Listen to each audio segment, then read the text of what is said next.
Salut à tous et bienvenue dans un nouvel épisode du Front Office. On se retrouve en ce dimanche 28 janvier 2024 pour analyser les deux matchs de ce soir puisque ce sont les finales de conférence. Et pour ce faire, je suis avec Alex. Salut Alex. Salut Jérôme, salut à tous. Bon, ça fait bien longtemps qu'on s'est pas retrouvés comme ça, juste à deux, pour un épisode tout ce qu'il y a de plus classique. Ouais, presque. Oui, C'est on des a matchs un peu intéressants quand même. Ouais. C'est des matchs plus intéressants et forcément, il y en a moins. Il y en a que deux. Donc, par rapport à d'habitude, on va creuser ça un peu plus, voilà. D'habitude, on essaye de faire un peu le tour de tous les enjeux du week-end, hein, vous le savez. On s'appuie sur nos matchs de la semaine, on fait des focus équipes, enfin, 2 minute warning. Là, rien de tout ça. C'est vraiment une affiche Sinon, après l'autre. sinon c'est un 15 second warning. Ouais. Alors, Chiefs et Lions, merci à tous d'avoir écouté. Ouais, c'est ça. Non, on va aller un petit peu plus loin que ça. Et ouais, on va pas laisser de suspense plus longtemps, hein. On va les prendre dans l'ordre. On va commencer par le déplacement des Chiefs sur le terrain des Ravens. Match qui aura lieu à 21h heure française. Première info et qui concernera les deux matchs. J'ai trouvé la coïncidence assez sympa. Les deux équipes ne sont pas depuis septembre 2021. Je crois que c'était la semaine 2. Donc on n'a pas trop de matchs références, de points de comparaison plus ou moins récents qui nous permettrait d'avoir une tendance ou quoi que ce soit. Là, les deux équipes ont évolué, donc ça va être intéressant à suivre. Alex, je te lance bien évidemment sur le premier point que tout le monde attend, le duel des quarterbacks entre Mahomes et Lamar. Pour toi, est-ce que c'est un peu réducteur ou non d'aller là-dessus? À quel point ils peuvent impacter le résultat du match? Je trouve ça à la fois réducteur et à la fois pas réducteur. C'est-à-dire que je trouve ça réducteur de dire c'est un duel, Oui. mais à la fois si tu prends deux personnes que tu as envie de regarder le plus dans ce match-là, ce sera ces deux-là. Mais c'est pas autant un duel que quand t'es au soccer et que tu regardes un duel entre j'en sais rien, Van Dijk et Haaland Ouais. parce que t'as City Liverpool quoi. Où là pour le coup les deux s'affrontent vraiment par rapport aux forces de l'autre, il y a un affrontement au bon moment, etc. Là c'est ils vont se donner coup pour coup, c'est plus un affrontement type fléchette là pour le coup. Où, voilà quoi, t'essayes de mettre ton 180 à chaque fois. Si ça marche tant mieux, si ça marche pas, bon bah, écoute, tu rattrapes comme tu peux. Mais voilà, c'est non, c'est après c'est deux des meilleurs QB de la ligue cette année. Pas selon la NFL, puisque Mahomes n'est pas dans le top 5 du MVP. Et voilà. Mahomes, c'est assez énorme. Il nous fait un truc qui, je trouve, est un peu la marque des grands joueurs. Il a plus besoin, même si c'est mieux de briller pendant la saison régulière et d'être bien placé, mais il a plus besoin d'être à 100% ou d'éclater ses perfs de match en match.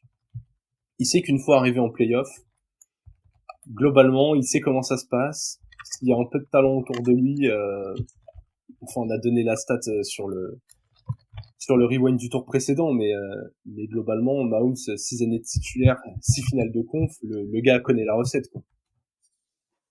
Ouais, il connaît la recette. Après, faut y aller au Super Bowl. Bon, il y a été quand même pas mal de fois, mais faut y aller tout de même.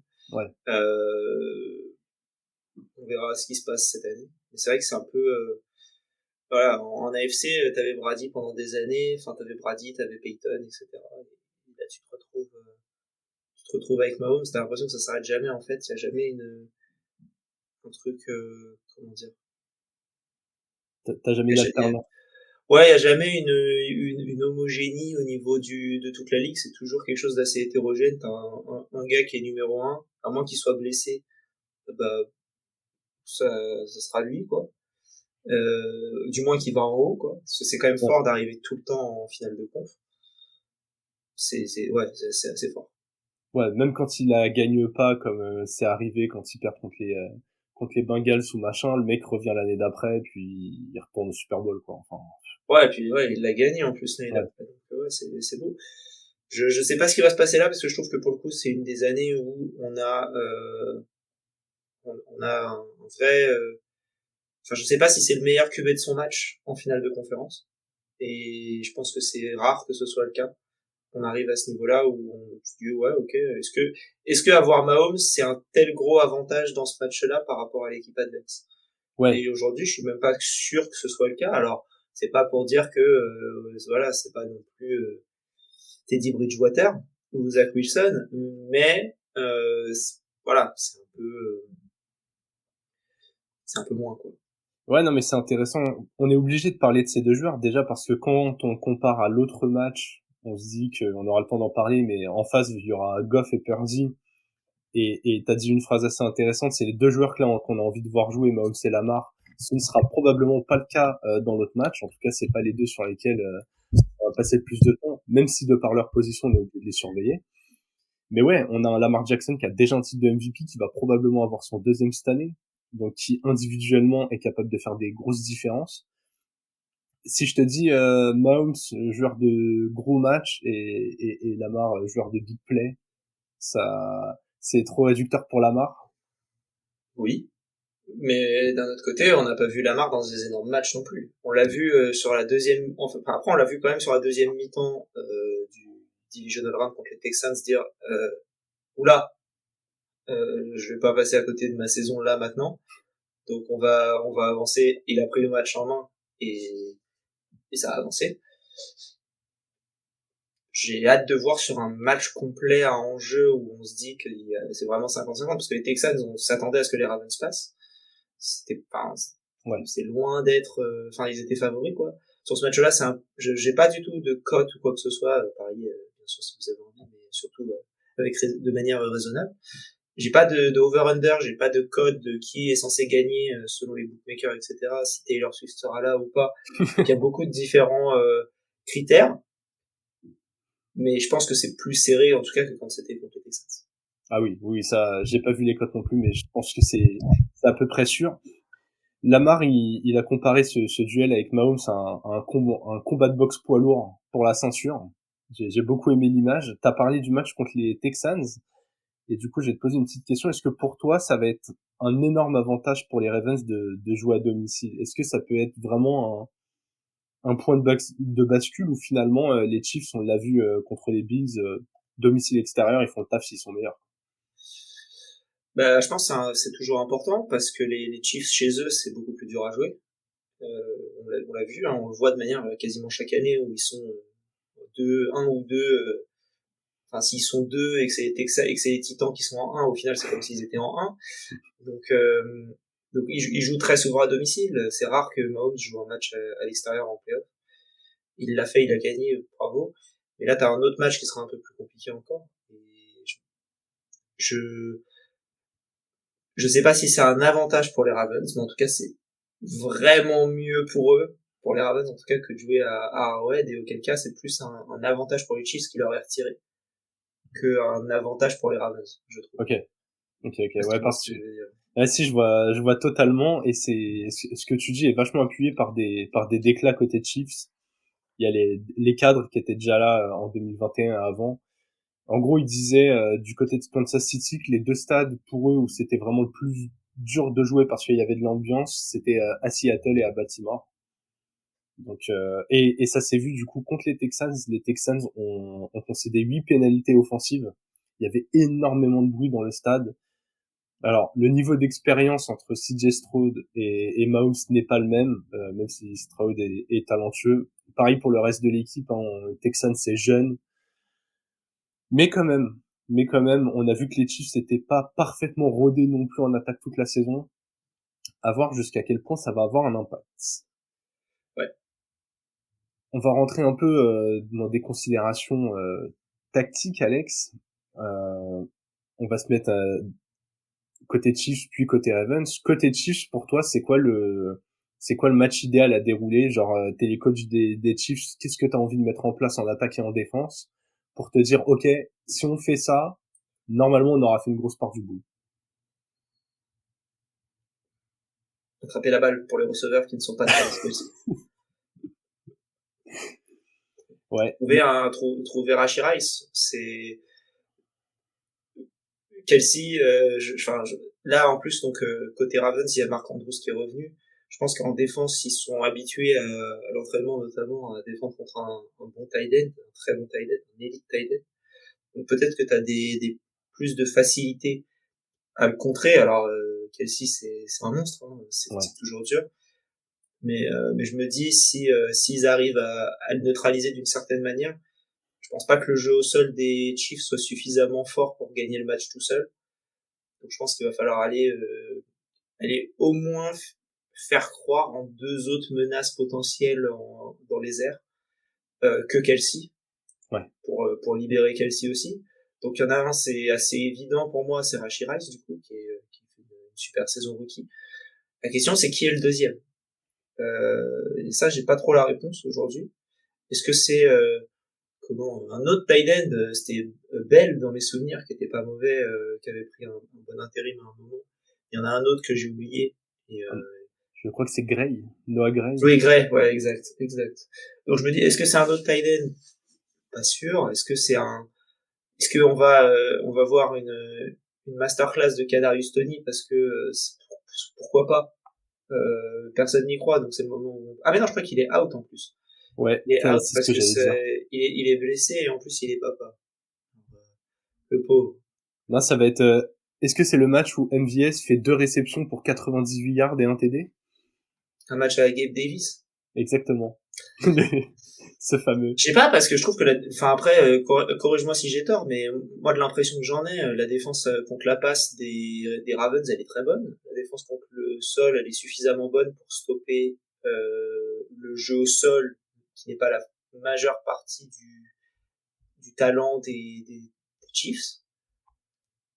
J'ai un peu du mal à voir le plan d'action parfait pour les Chiefs sur ce match-là. Je vais pas, enfin, je pense que ça te donne une idée un peu de ce que j'imagine comme Ouais. finalité. Mais j'ai un peu du mal à voir le past success Ok. des Chiefs sans des erreurs des Ravens. Bah, je vais tenter une réponse, alors.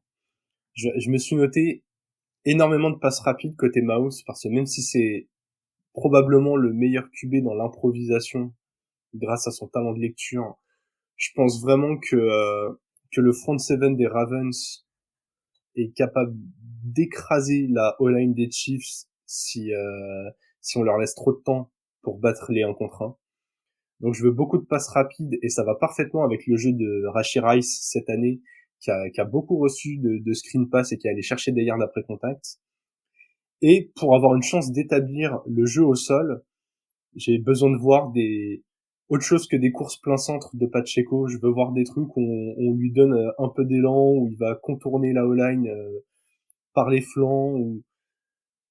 Vraiment, là où je suis d'accord avec toi, c'est le jeu au sol, c'est pas leur plus grosse force, même si avec Pacheco, ils ont vu qu'ils avaient un vrai running back 1 qui arrivait un peu à poser ça. Et vraiment, sans jeu au sol, là, contre ces Ravens-là, si vraiment tu dois te retrouver à faire que des passes et que les Ravens savent qu'il y a aucune menace au sol, le match, il va être trop compliqué avec le peu de talent, entre guillemets, parce que comme tu l'as dit, il y a quand même Rice et Kelsey. Mais c'est pas une équipe qui peut présenter genre 4 cibles fiables comme certaines équipes, quoi. Tu prenais les Bengals quand les mecs ils sont tous à 100%. Enfin, t'as Jamar Chase, t'as T. Higgins, t'as Tyler Boyd qui est très bon, t'as le rookie Andrei Iosivas cette année, il était très bon, et tu peux même trouver un Titan, peu importe lequel, où tu te dis ok, il y a des menaces capables de capter des ballons, quoi. Ouais, ouais. Non, c'est vrai.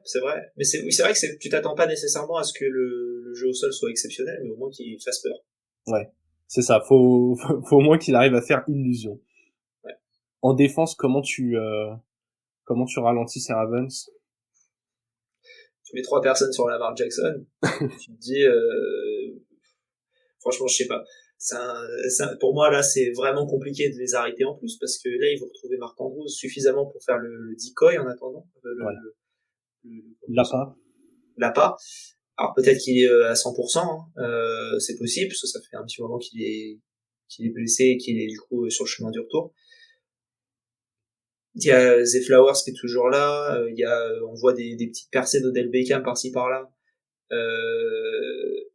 Et il y a toujours les petits loulous à côté qui sont, tu te dis c'est des receveurs 1 et quand tu les vois jouer tu te dis ouais c'est peut-être des receveurs 3. Et du coup si t'en as 2 ou 3 devant, bah c'est peut-être pas si mal. Et auquel cas, ça te fait une profondeur au niveau receveur qui est vraiment bonne. C'est là où tu vois que Lamar, quand il a un peu de l'aide au niveau de la passe, bah, il s'est lancé. Ouais. En plus de ça, il est tellement menaçant au niveau de la course que tu sais pas trop comment le défendre. Je pense que ça va être là, au niveau des Chiefs, tout va être au niveau de la ligne. Mm. Ça c'est mon avis, de donner le moins de temps possible à Lamar et de le laisser le moins possible pouvoir s'échapper. Et du coup, pour contrer, c'est d'avoir une vraie possibilité de dump off pour Lamar, de pouvoir lancer la balle courte s'il y a un running back qui peut l'attraper, pour pouvoir courir un peu à l'opposé de là où la ligne veut aller sur Lamar. Peut-être que c'est ça que j'essaierai de faire. Après, je suis pas un coach parfait d'AFC Conference Game, mais je me dis que c'est peut-être ce que j'essaierai de faire en contrant. Lamar, son jeu, c'est pas non plus d'envoyer des petites passes courtes au running back, mais du coup, est-ce que c'est pas le moment où tu fais des choses qui te sortent un peu de l'ordinaire si t'as du mal en début de match et que tout ce que tu essayes ne marche pas? Ouais. De toute façon, comme tu l'as dit, nous ne sommes pas des coachs NFL.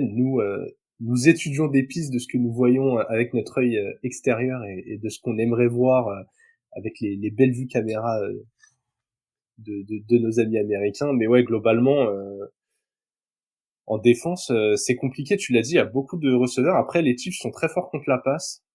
Moi, ce que j'aimerais vraiment, c'est quoi? Ouais, je suis assez d'accord avec toi sur le côté pression et forcer Lamar à prendre des décisions rapides. Même s'il est capable d'étendre les jeux, c'est le petit côté dangereux. Mais j'ai envie de dire, ils sont très très forts au sol. Lamar court très très bien.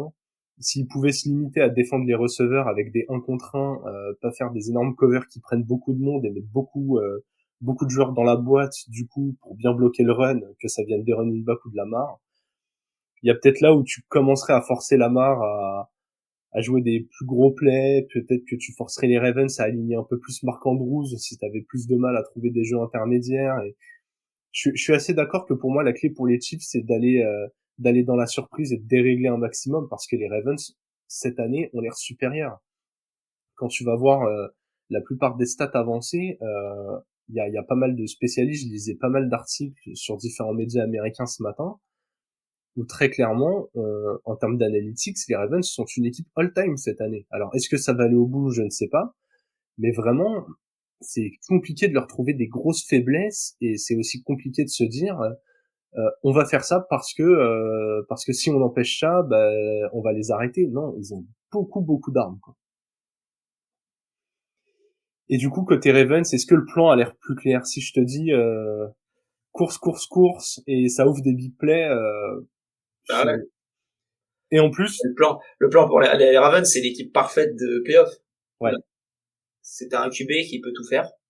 Alors attention, hein, encore une fois, là je compare pas.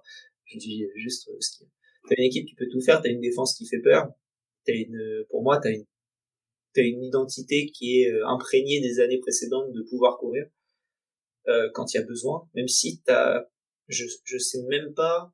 Ah si c'est bon, j'arrive à voir. Mais globalement, tu me demandes de citer 50 running back en NFL, je suis pas sûr que je t'en cite un des Ravens. Comme ça dans l'ordre. Enfin tu vois, si on fait un oui, disons qu'ils sont on fait pas une game, flashy, quoi.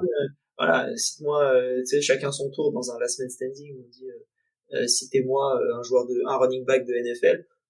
Avant que j'arrive aux Ravens, faut y aller, hein, parce que je pense que je peux t'en citer 4 aux Dolphins avant de t'en citer un aux Ravens. Mais, ça fonctionne. Ouais. Donc c'est l'essentiel. Et t'as ça, la défense, bah voilà, elle fonctionne très bien.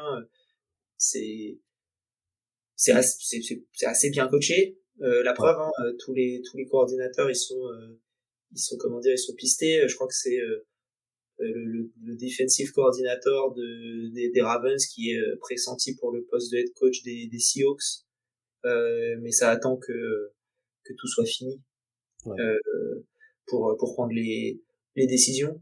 Peut-être entre les deux matchs, on peut parler des coaching, des autres coaching changes qui ont eu lieu là, mais mais voilà, c'est les Ravens, ils me font peur, moi. Franchement, je suis content que ce soit pas les Dolphins qui les jouent. Enfin, après, j'aurais peut-être préféré au final, mais bref, un autre sujet.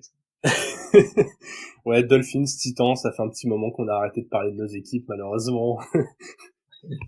Ouais, ça, Ah non, les Ravens, du run, du big play, franchement, ils ont quand même du bon matériel. Après, la défense des Chiefs, vraiment, défendent bien la passe, ils sont moins bons contre le sol. La clé, elle va être là. Justement, on va passer à des individualités, Alex. Je vais te demander juste un joueur de chaque côté que tu as envie de surveiller, un joueur côté Chiefs, un joueur côté Ravens, et puis je donnerai un peu les miens, puisque en toute transparence, j'ai pris beaucoup plus de temps à préparer cet épisode. Donc, Vas-y, dis les tiens. Et moi, je vais ok, en trouver deux autres. Et vas-y, ça j'en ai marche. un, mais c'est plus côté Ravens où faut que j'aille trouver Bah le du joueur. coup, côté Chiefs, on sait que Joe Thuney n'est pas là. Et j'ai été hyper interloqué. Du coup, je suis allé voir la depth chart des Chiefs. Et j'ai vu un joueur de O-line qui était mis en deuxième option sur 3 ou 4 postes. Nick Allegretti. Qui globalement est le gars qui, visiblement, bouche à peu près tous les trous. Il y a lui et Lucas Niang que je connaissais Ouais. aussi dans ce roster. Mais les Chiefs, faut pas qu'il y ait un bobo en O-line en début de match. Hein. Parce que là, et vraiment, ils ont usé la profondeur de la profondeur. Euh, Quand tu vois en face le front seven des Ravens, globalement, tu vas avoir besoin d'un match XXL de toute la O-line et notamment d'Allegretti, du coup, qui va remplacer Tony. Donc, vraiment, on va avoir besoin de joueurs qui augmentent leur niveau par rapport à leur niveau moyen pour que ça fonctionne. Et du coup, j'ai aussi pris un joueur en défense côté des Chiefs, Karlaftis, le defensive end. Je pense que Chris Jones va être la menace la plus surveillée dans le front seven des Chiefs. Et Karlaftis fait une saison incroyable. Je crois qu'il a 10 sacs et demi cette année. C'est toujours un joueur que je trouve ultra sous-estimé, qui est toujours très très bon et qui de par sa position va avoir un gros rôle pour arrêter le jeu au sol et les éventuelles échappées de la mare. Je suis curieux de savoir comment va réagir la ligne offensive des Ravens contre ces différentes menaces du front seven. Il y a quand même 2 joueurs identifiés, il y a d'autres talents, mais c'est principalement Jones et Karlaftis qui sont les menaces identifiées. Et vraiment, lui, il doit empêcher la marque de s'enfuir. Quoi. Ok, du coup, faut que j'en donne deux des Chiefs. Ensuite, je peux donner deux des Ravens et tu pourras donner tes deux des Ravens. Du coup, Vas-y. moi, mes deux des Chiefs, bah, le premier, c'est Rachiraz, j'en ai déjà parlé tout à l'heure. Pour moi, enfin, c'est peut-être le joueur à suivre au niveau de l'attaque, notamment pour donner de l'espace aux autres. Si jamais c'était pas lui, bah, j'aurais pas d'autres joueurs. Voilà, hop, Mm. stop. Et ensuite, en défense, moi, c'est plus Trent McDuffie pour aller contrer le jeu à la passe d'une manière ou d'une autre. Parce que je pense que le jeu à la course, c'est toujours compliqué enfin, c'est des gros groupes, quoi. Ouais. Mais c'est vrai que quand t'es à la passe, c'est vraiment de l'individualité. Je me dis que McDuffie, bah, enfin, il fait quand même une grosse saison. Et, euh, et ouais, et j'ai envie de le voir contre à peu près toute l'équipe. Ouais. Donc, voilà. C'est intéressant ce que tu dis sur McDuffie parce que je me suis posé la question, je me suis dit, mais en fait, sur qui McDuffie va être aligné tellement que, on l'a dit, les Ravens, ils ont des possibilités. Tu vois, je me dis, est-ce que tu le mets sur Flowers, qui est un peu identifié receveur 1? Est-ce que tu le mets sur OBJ, qui, genre, est le receveur estampillé un peu playoff, capable de sortir des gros games? Est-ce qu'en fait, avec son talent en couverture, il va plutôt aller sur Bateman, qui prend énormément de jeux en profondeur? Genre, je suis assez d'accord avec toi, je suis curieux de voir comment ils vont utiliser McDuffie. Ouais. Et du coup, côté Ravens, j'ai pas regardé ta liste, hein, donc peut-être je t'ai volé tes deux joueurs, ça m'étonnerait. T'inquiète. Je vais commencer par la défense parce que mon attaque c'est un joueur de special teams, donc je vais commencer par la défense.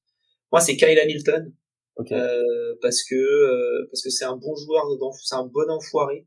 Et je trouve que pour un match comme ça, c'est parfait. Genre c'est un rookie enfin c'est pas un rookie, c'est un Il est sophomore. sophomore, je crois. C'est un sophomore qui a déjà je trouve une attitude d'enflure. Et pour une finale de conf, bah, je trouve que c'est parfait.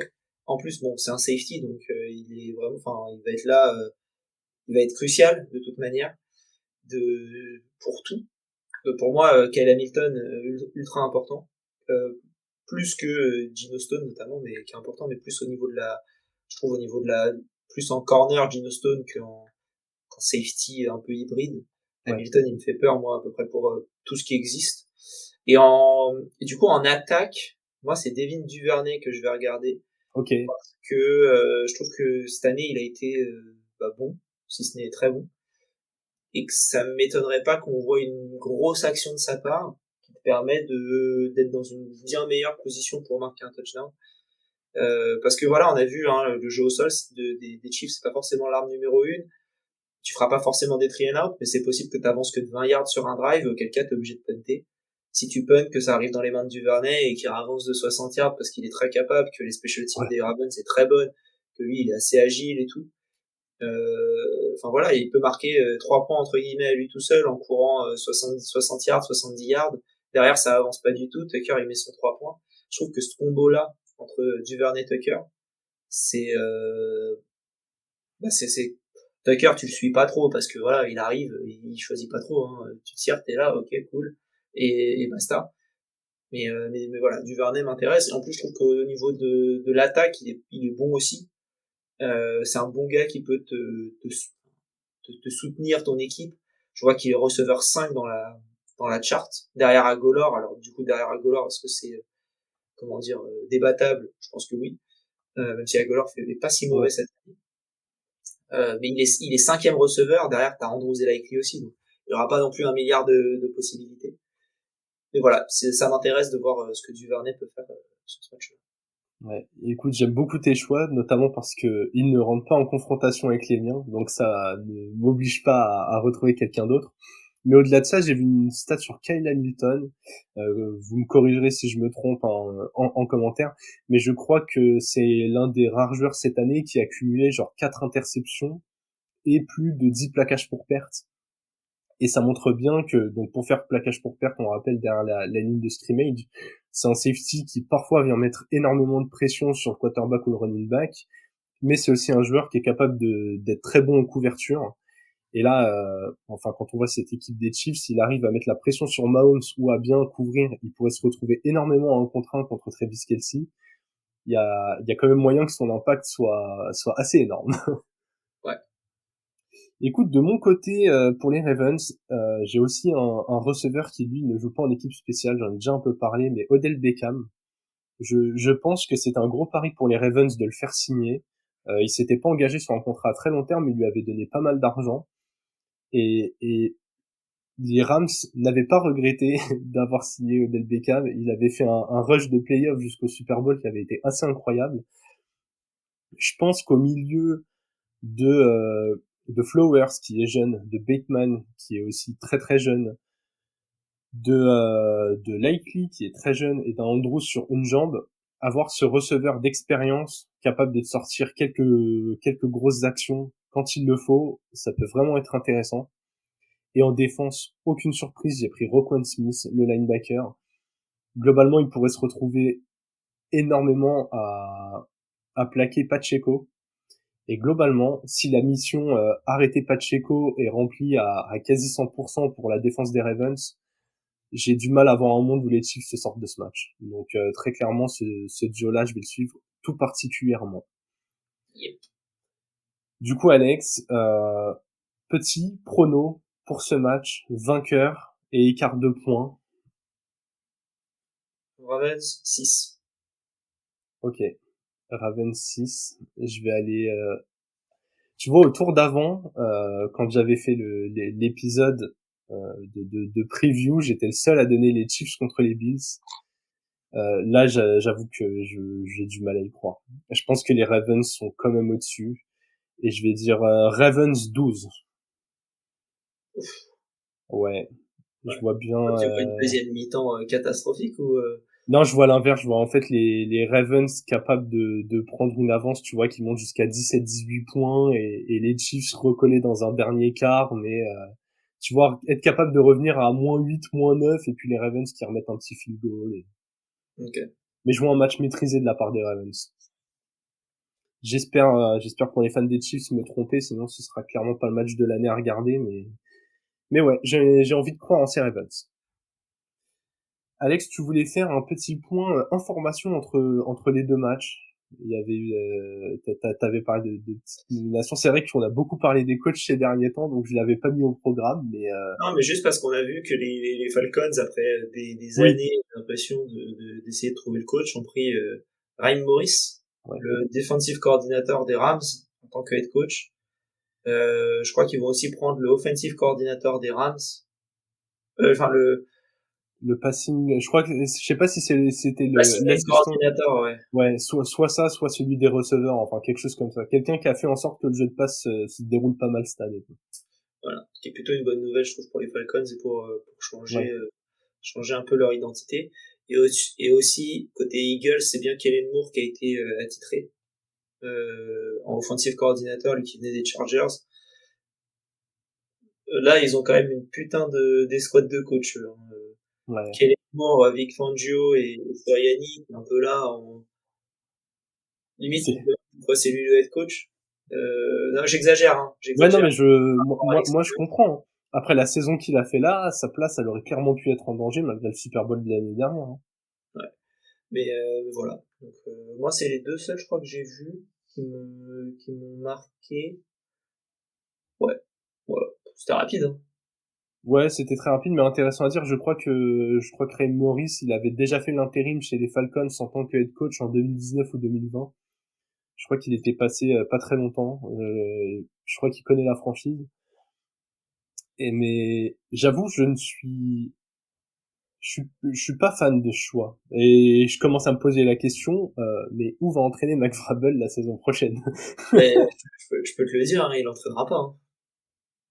Ah, tu penses? Ok. Ouais, je pense qu'il entraînera pas et que l'année prochaine, quand il y aura des places libres, là, il va se mettre bien. Mais je pense qu'il entraînera pas cette année. Ok, Parce que ok. je le vois pas prendre un poste de défensif coordinateur, sinon je pense qu'il aurait des offres. Et je pense qu'il aurait déjà signé quelque part. Et ouais, je pense que Est-ce qu'on a le head coach des Commanders? non, C'est un des rares postes de head coach qui reste encore c'est vrai. en suspens. Assez curieux de voir s'il est capable d'aller là-bas et lui il connaît les équipes avec un mauvais QB, hein. Il a eu Ryan Tannehill titulaire pendant une demi-décennie là. Il peut s'en sortir avec Samuel. Il y a moyen. Ouais, je pense aussi. Je pense aussi. Ouais, surtout qu'il s'entraînerait plutôt de la défense, je pense. De tout Ouais, bon. ouais. Et ça pourrait faire un duo intéressant avec Eric Bieniemy. Yes. Et C'est bien à peu ça près tombe tout, hein, bien. y a pas grand chose d'autre. Ouais. Bah de toute façon, tu l'as un peu évoqué sur le match d'avant, mais il y a des places de coordinateurs qui sont encore en suspens, probablement avec des mecs qui sont encore engagés à l'heure actuelle, que ce soit les coordinateurs des Ravens ou ceux des Lions dont nous allons parler là. Donc il y a peut-être des postes qui vont rester en suspens jusque après ce tour-là, voire après le Super Bowl, en Oui. fonction des qualifs. Et du coup, on passe en NFC avec les Lions et leur super coordinateur qui se déplacent sur le terrain des Niners, match qui se jouera à 12h30 heure française. Et comme je le disais sur le premier match, pas d'affrontement non plus depuis septembre 2021. Donc voilà, ça fait 3 ans, 2 ans et demi que ces équipes ne se sont pas rencontrées. Et ça m'a fait rire quand je les ai comparés, Alex, puisque deux équipes qui se ressemblent énormément en matière de stats collectives. On a deux top 5 en attaque, que ce soit par les airs, par le sol en général, enfin sur quasiment toutes les catégories statistiques. Deux défenses qui ont du mal contre la passe et deux QB où on n'est pas encore sûr à 2000% de ce que ça donne quand on les met sous pression. Est-ce que cette analyse te paraît ok ou non? Est-ce que pour toi, au-delà des stats, il y a quand même des grosses différences? Oui. Oui, pour moi, il y a de la différence. Je trouve que l'identité à la passe est un peu différente de celle des Niners. Même si, en vrai, quand tu regardes, t'as l'impression que c'est les mêmes équipes, mais je trouve que c'est plus une identité de jeu court côté Niners et de jeu passe côté Lions, alors qu'au final, dans les stats, c'est pas réellement le cas nécessairement. Euh, en tout cas, une impression visuelle. Mais sinon, c'est vrai que les deux équipes sont à peu près similaires, j'ai envie de dire, quoi. C'est pas les équipes, quand on avait fait notre portrait de l'équipe type du Super Bowl, je pense pas qu'on aurait mis les Lions dedans en début de saison, parce qu'on avait vu, Ouais, il fallait un QB, il fallait pas forcément un running back, et du coup, pareil pour les Niners.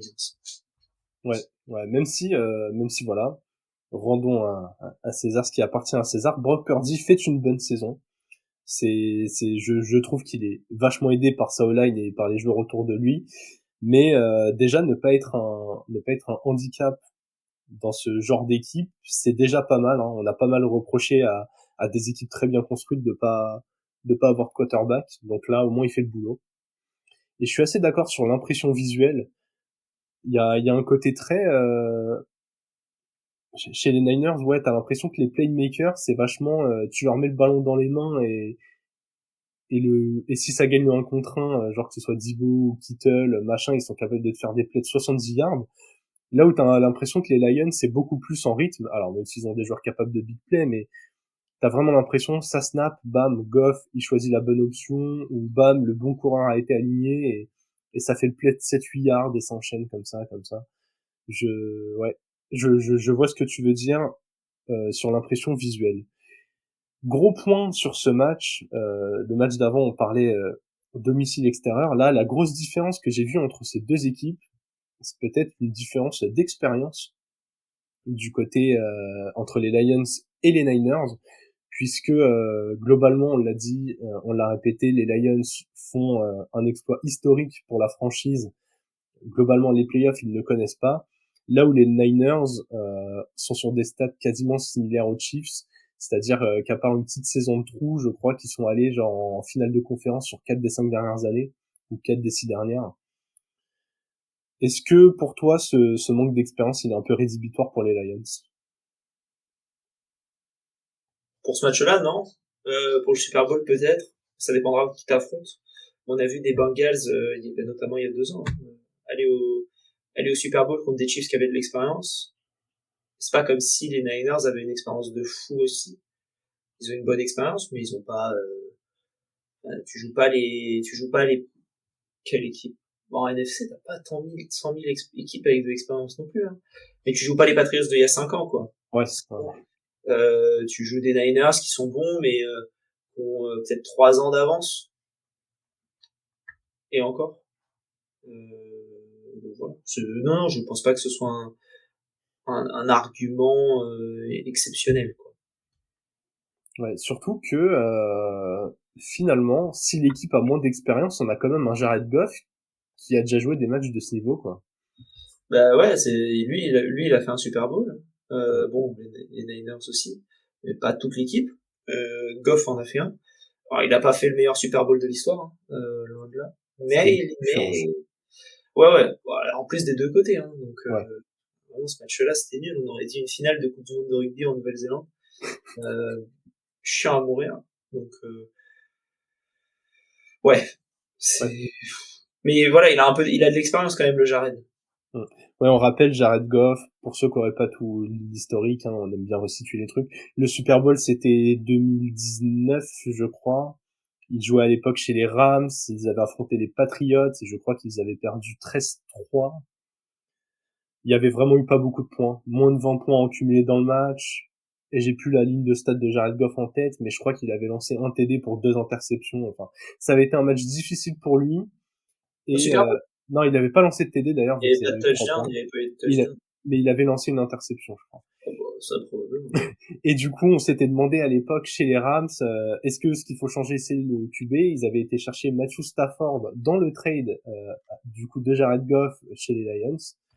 Ils avaient lâché du coup Goff et du pick de draft pour Matthew Stafford, et les Rams avaient gagné enfin 2 ans après, l'année d'après, 2 ans après, 2 ans Direct après. l'année d'après, je crois.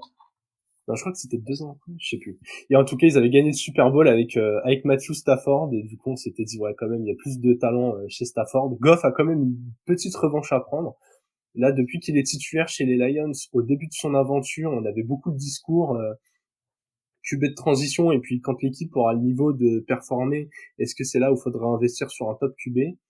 Je pense qu'il va avoir envie cette année de montrer qu'il peut retourner au Super Bowl et que c'est un QB solide dans cette ligue, quoi. Ouais, je suis d'accord. Mais c'est au final, quand tu regardes le trade, tu te dis que c'est vraiment un trade qui a été gagnant-gagnant. Ouais. C'est rare. Voilà, les Rams ont lâché beaucoup de choses, mais ont eu leur Super Bowl. Les Lions ont été de manière dans une période où il y avait vraiment, c'était Stafford qui les tenait à peu près à un niveau Ouais. 8e, 9e pick à la draft, si c'était un peu plus playoff occasionnel. Donc c'était une bonne chose de récupérer plein d'assets qui se sont transformés en de bons joueurs qui jouent toujours aujourd'hui dans l'équipe. Ça, c'est ce que j'allais dire, c'est que les assets, en plus, chez les Lions, ont été bien utilisés, quoi. Je pense qu'on est les premiers à avoir critiqué le choix de Jahmyr Gibbs qui était trop à notre goût. Oui. et qui en fait et même s'il est haut pour un running back, est quand même vachement un game changer dans l'attaque des Lions cette année. Oui. Mais je continue de penser qu'ils auraient pu faire différemment. Oui, oui, je suis d'accord aussi. Mais tu Je vois, pense qu'ils auraient pu prendre Jalen Carter en 6 qu'ils avaient originellement. ouais, Derrière, ils avaient le 18. Là, ils auraient pu prendre notre ami, comment? Jamir Gibbs, quitte à Jameer Gibbs en 18, quitte à ouais, je pense monter pas un que peu s'il était pas dispo. je pense pas que t'avais besoin de monter pour Jameer Gibbs en 18. Et ensuite, c'est là la question, c'est comment est-ce que tu récupères la Porta si t'es avec le 6 et t'étais pas descendu en 12. Ouais, Parce que ouais. le début de deuxième, ils l'ont chopé grâce à ça. Et puis même, ils ont pas gaspillé d'assets au deuxième tour, et comme tu dis, ils ont chopé Laporta, mais ils ont aussi chopé Brian Branch. Ils ont chopé Campbell aussi au premier tour, là, Jack Campbell, qui est pas mauvais. En fait, quand tu renotes la draft des Lions, je pense que juste après la draft, on était quand même assez sévère, malgré quelques bons picks, on était en mode, bah ok, On ils était ont, sceptiques sur leur premier tour. ouais, c'est ça, on était sceptiques sur le premier tour, mais du coup, on avait impacté leurs notes parce que premier tour. Et là, tu te dis, ok, il y avait peut-être d'autres moyens de faire, mais ouais, quand tu regardes leur classe de draft, elle est assez bonne, quoi. Donc, est-ce que ça va Ouais. suffire pour briller dans les deux matchs les plus importants de la saison pour eux? On Question. verra ça. En tout cas, même format que pour le match d'avant, Alex. Le plan parfait pour les Lions, pour toi, pareil, en attaque, en défense. Comment t'es les Lions? Qu'est-ce que t'as envie de mettre en place pour gagner contre ces Niners? Des prières, des chandeliers, des étoiles, enfin, franchement, prendre tout l'argent qu'ils ont récolté sur le divisional round chez eux, c'est-à-dire des millions de dollars, les mettre dans des prières, des cierges, etc., payer des arbitres amateurs, Bon, c'est qui déjà la NFL qui le fait, ça. voilà. Non mais Tu trouves qu'il y a compliqué un quoi. si gros écart entre ces deux équipes, genre que les Niners, il n'y a pas tant de faiblesses à exploiter? Ah, si, il y a des faiblesses à exploiter. Le jeu à la passe, faut l'exploiter des Niners. Dans les deux sens d'ailleurs. Oui. Que ce soit faut mettre de la pression sur Purdy et pour qu'il lance le plus vite possible et en bloquant un peu McCaffrey en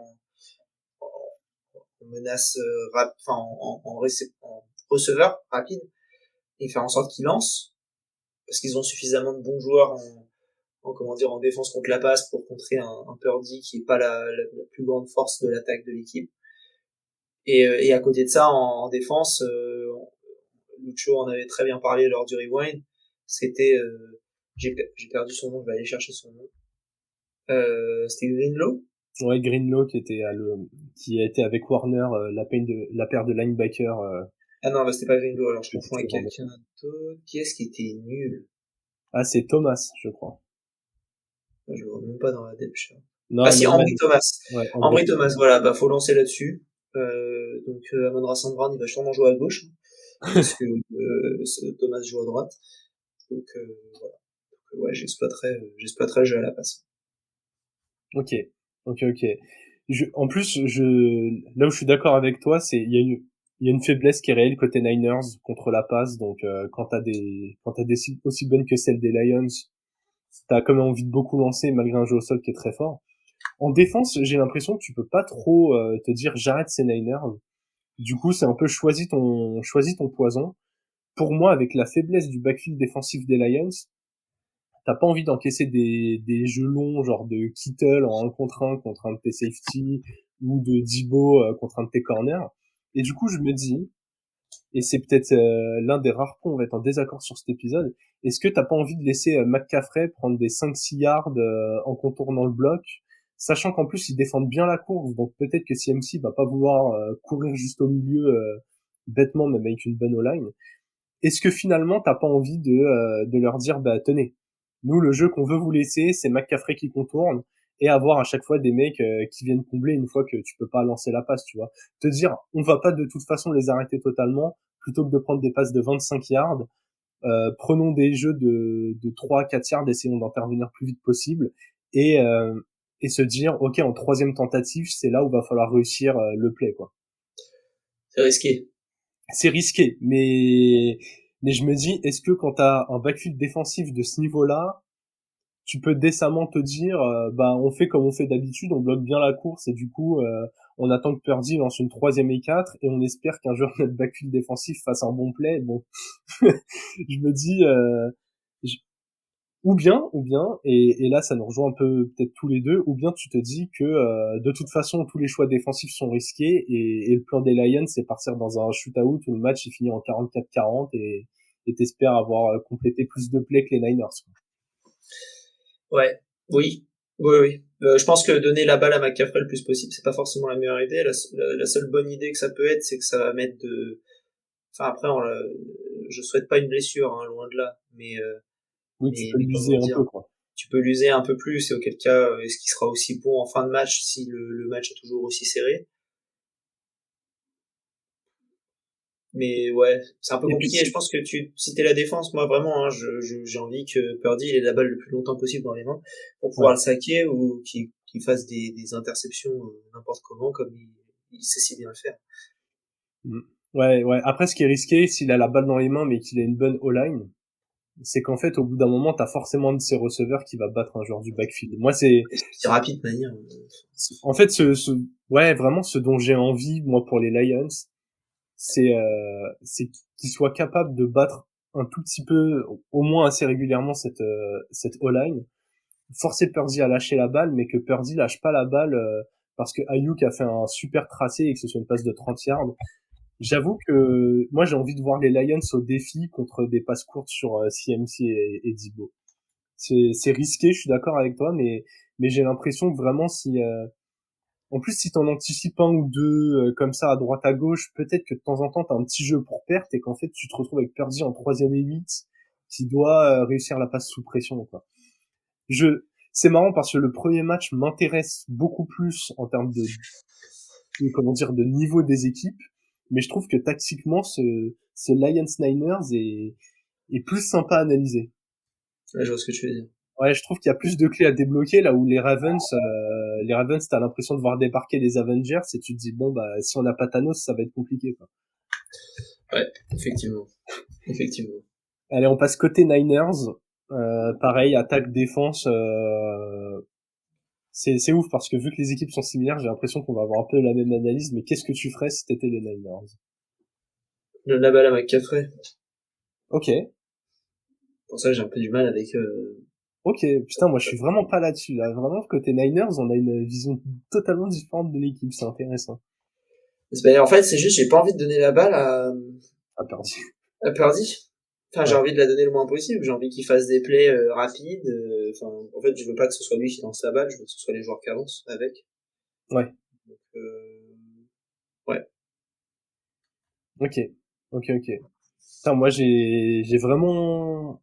C'est marrant parce que pour les Lions, en fait, c'est là où j'ai un duel comment dire, qui me déchire un peu dans ma tête, puisque côté Niners, moi, j'aimerais beaucoup les voir jouer sur Kittle et Debo, mais sur des situations différentes de celles qui seraient avantageuses pour moi pour les Lions. Pour moi, tu vois, si tu arrives à trouver Kittle en 1 contre 1 contre un safety sur une passe entre 10 et 15 yards et que derrière il bat son duel, voilà, il va te sortir des gros plays. Pareil pour Debo Samuel, hein, qui une fois qu'il a le ballon dans les mains peut battre vraiment ses match-ups. Et en même temps, côté Lions, je disais j'ai envie de voir ces joueurs, mais sur des jeux plus courts. Donc ouais, je suis vachement partagé. Pour moi, le plan pour les Lions, c'est trouver ces playmakers. Aussi parce que j'ai pas totalement confiance en Purdy. Et que en dehors du trio Kittle, Samuel Ayuk, je suis moins fan de comment il s'appelle, Johan Jennings, Ouais. Ouais. qui est un joueur ok, mais t'as pas envie d'avoir à lui lancer la balle 8 fois. Pareil pour Ray McLeod. Ray McLeod the Voilà, third. Willie Snead the fourth. voilà, c'est des joueurs. Si t'as besoin de trop les voir, c'est vraiment que les autres sont bien défendus. Et c'est pas forcément la meilleure. Franchement, une passe de Purdy pour Ray McLeod de 25 yards pour aller gagner le match. Si les Lions ils se retrouvent à devoir défendre ça, c'est un des meilleurs scénarios pour eux, quoi. Et de l'autre côté, en défense côté Niners, j'ai envie qu'ils obligent Goff à prendre des décisions rapides, qu'ils lui fassent remonter les vieux démons. On sait que Goff, il a progressé, qu'il est expérimenté, Mais là, il va jouer à l'extérieur, sachant que les Niners, même à l'extérieur, des fois, ils jouent à domicile tellement qu'ils ont des fans partout. Moi, je suis les Niners, j'ai envie de lui faire vivre un enfer. Il y a eu un match cette année un match en particulier où Goff était complètement passé à travers, genre il avait lancé 3 interceptions je crois en première mi-temps. Et du coup, on avait vu que c'était vite compliqué pour les Lions, les peu de matchs où Goff était pas dedans. Si les Niners arrivent à rentrer dans ce schéma-là, il pourrait y avoir aussi un match à sens unique ici, quoi. Du coup, Alex, les joueurs à suivre, bien évidemment, après les plans pour les équipes. Dis-moi si tu veux que je commence et que tu pars en chercher. Je peux faire mes joueurs des Lions, te laisser enchaîner avec tes 4 joueurs, puis Non, je vais faire. Je vais t'es faire. préparé, magnifique. Non mais l'ajustement en plein match, c'est ça qui te rend digne d'être coordinateur en NFL. Exactement, exactement. C'est pas du tout mon autre talent. Mais en défense, CJ Gardner-Johnson, Ok, parce que c'est le seul cadre en vrai. non, c'est pas pour ça. C'est que je m'attends à mieux Ouais, de sa part. Et du coup, bah, j'espère qu'on verra mieux de sa part. Voilà, fin de l'analyse. Et côté attaque, c'est là où j'ai un peu plus de mal à un peu savoir, parce que je trouve qu'il y a. Allez, je vais partir un peu à l'arrache, mais je vais parler. Je sais pas à quel point il va beaucoup jouer, mais Donovan Peoples-Jones. J'aimerais ok, beaucoup voir ce qu'il peut faire dans ces Lions-là, parce que Amon-Ra St. Brown sera, enfin, il sera pas shadow, mais c'est lui qui aura le plus gros coverage avec la Porta. Donc derrière, t'as une place pour trois entre Williams, Reynolds, Peoples-Jones, à mon avis. Et je pense qu'on attend plus Reynolds sur certains tracés, notamment au niveau de la end zone quand c'est des petits tracés, ou Jamison Williams sur des énormes plays, mais un seul par match, parce qu'il sait faire que ça. Il sait faire voilà sa ligne de stats, hein, Jamison Williams, c'est une réception, 63 yards, un touchdown. Voilà, c'est à peu près ça. Puis Paul Jones, c'est pas un mix des deux, parce que je vais pas non plus dire que Paul Jones c'est Amari Cooper ou je sais pas quoi, mais voilà, il est bon, et je me dis, bah pourquoi pas. Donc voilà, c'est ok. un peu lui que je vais surveiller, hors les majeurs, on va Oui, bah dire. oui. Voilà. Non mais j'aime bien la prise de risque. Se dire souvent dans ces matchs un peu, t'as toujours un joueur sorti du chapeau qui sort des stats plus grosses que d'habitude. Et People Jones, je suis d'accord, c'est un joueur de talent. Donc à voir s'ils l'ont assez intégré pour l'utiliser sur un match si important, mais ça va être à suivre. En attaque, je suis beaucoup plus basique que toi. Je vais sur Sam Laporta, tout simplement parce que j'ai encore envie de m'appuyer sur Nathan Lucho, mais il a parlé du duo de linebacker Greenlaw-Warner, et on a vu Greenlaw au tour d'avant faire des interceptions. J'ai besoin de voir un Sam Laporta qui attire beaucoup l'attention des linebackers, notamment pour libérer des espaces pour Amon-Ra St. Brown, qui est un adepte du jeu moyen. S'il a progressé par rapport à l'année dernière sur le jeu long, sa zone de confort, c'est quand même ses petites réceptions entre 5 et 15 yards. Donc voilà, utiliser un Laporta en leurre, et surtout parce qu'il a quand même une faculté à agir comme soupape de sécurité pour Jared Goff. Il réussit des catchs très compliqués, très contestés, et si Goff prend de la pression et qu'il doit jeter une balle compliquée, j'ai envie qu'il cible la portable, même si c'est un rookie, pour cette faculté-là à réussir ses catchs. Et en défense, bien sûr, Alex Anzalone, qui va surveiller. Bah, il va être dans une zone à big play, hein, que ce soit les réceptions de McCaffrey, voire les courses où McCaffrey aura battu le premier rideau. Son rôle de linebacker va faire qu'il va devoir venir au duel. Il va sûrement avoir beaucoup de Deebo Samuel ou de George Kittle dans sa zone. Je trouve que c'est le joueur qui va se retrouver le plus en confrontation avec les joueurs à big play des Niners. Et du coup, il joue un peu blessé. Il traîne les blessures, mais il joue. C'est un joueur très très dur. Et un peu dans ce même profil que Karlaftis chez les Chiefs, je trouve que c'est un joueur dont on parle pas énormément, ou en tout cas qui est pas l'atout numéro un de la défense, mais qui va avoir un rôle tout particulier. Parce que bon, la logique aurait envie d'aller sur Aidan Hutchinson, qui dès ses jeunes années réussit des saisons à 10 sacs, mais je pense qu'il va être particulièrement surveillé. pense aussi. Côté Niners, Alex. Oh purée. Vas-y, fais donc. J'ai Eh oublié bien, qu'il y avait... ouais, qu'il y avait deux équipes sur le terrain. On espère qu'il y aura deux équipes sur le terrain pour tout le match. Je vais partir en attaque sur Kyle Juszczyk, le fullback, et ça rejoint du coup notre discussion autour de McCaffrey. Je pense que Kyle Juszczyk, qui est le meilleur fullback de la ligue, va avoir besoin de briller tout particulièrement contre cette défense des Lions, qui est l'une des meilleures contre la course. Si on veut voir un McCaffrey aussi dangereux à la course qu'à la réception, ça passera notamment par le rôle du fullback, de Kyle Juszczyk. Bien sûr, qui est aussi en plus très bon en passe protection. J'ai l'impression qu'encore plus que d'habitude, il va falloir l'utiliser. Et même en end zone, je trouve qu'on a moins vu cette action que les autres années, notamment parce que McCaffrey est totalement intégré à cette équipe. Mais avec des Lions qui défendent bien le run, j'ai envie que s'il y a une first and goal sur les 1 yard, j'ai envie de voir potentiellement Juszczyk avec la balle en main.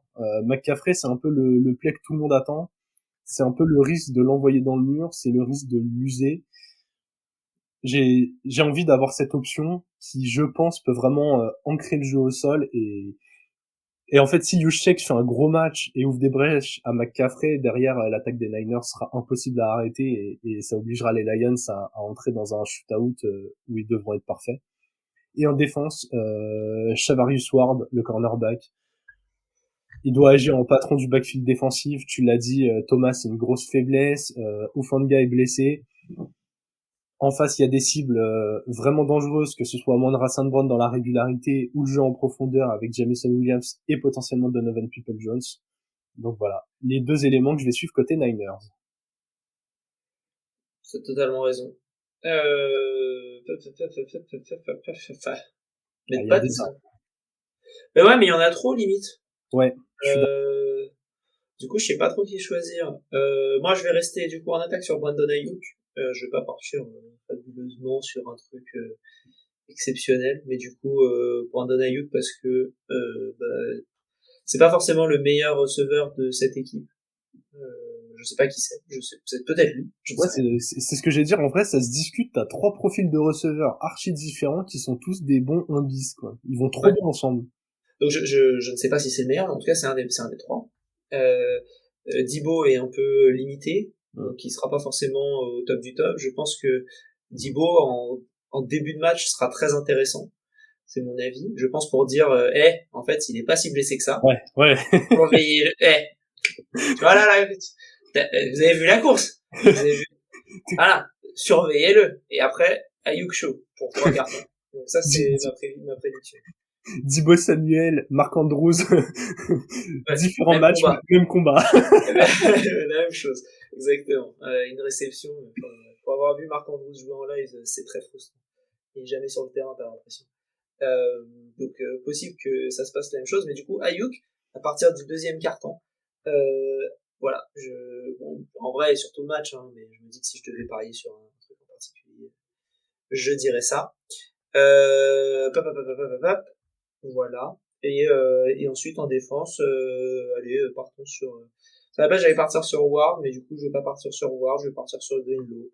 Parce que Greenlow, c'est cool. Voilà, il est fort. Et Warner, c'est voilà, on connaît. Non, mais en vrai, là où je te comprends sur le potentiel choix de Greenlow derrière Ward, j'avoue que Ward, ça paraissait le choix évident et je comprends que tu aies voulu aller dessus. Mais Greenlow, il y a quand même ce côté main chaude. Genre là, on parle d'un linebacker qui vient de faire 2 interceptions contre les Packers. Et la main chaude, ça ne compte pas que pour les joueurs offensifs, quoi. Parfois, défensivement, il y a des mecs qui font un rush qui est complètement incroyable. Donc j'aime beaucoup ton choix. Alex, une demi-heure sur chaque équipe, on est magnifique. Il nous reste une seule chose à faire sur ce match. Je vais te demander un pronostic. Lions, +3. Putain. Vraiment, on va nous prendre pour des haters des Niners. J'allais dire la même chose. Je dis Lions +6, allez. Ouh! Ah ouais, d'accord. Toi, tu doubles, de toute manière. Toi, Ouais. tu doubles. Allez, hop, hop, hop. Non, mais franchement, je trouve je sais pas, moi, ces Niners, Vraiment, j'ai du mal, et peut-être qu'ils vont nous donner tort, qu'ils vont aller jusqu'au bout, et qu'en fait, quand ils ont pas de gros blessés en attaque, ça déroule, mais, et même, en fait, j'ai envie de voir ces Lions au Super Bowl. J'ai envie de voir les Lions au Super Bowl. J'ai envie que Jared Goff, il ait cette deuxième chance. Et je fais un peu un prono maintenant, mais je l'avais déjà fait avant, même si j'avais pas la bonne équipe. J'ai de toute façon l'impression que l'équipe qui va gagner l'AFC remportera le Super Bowl.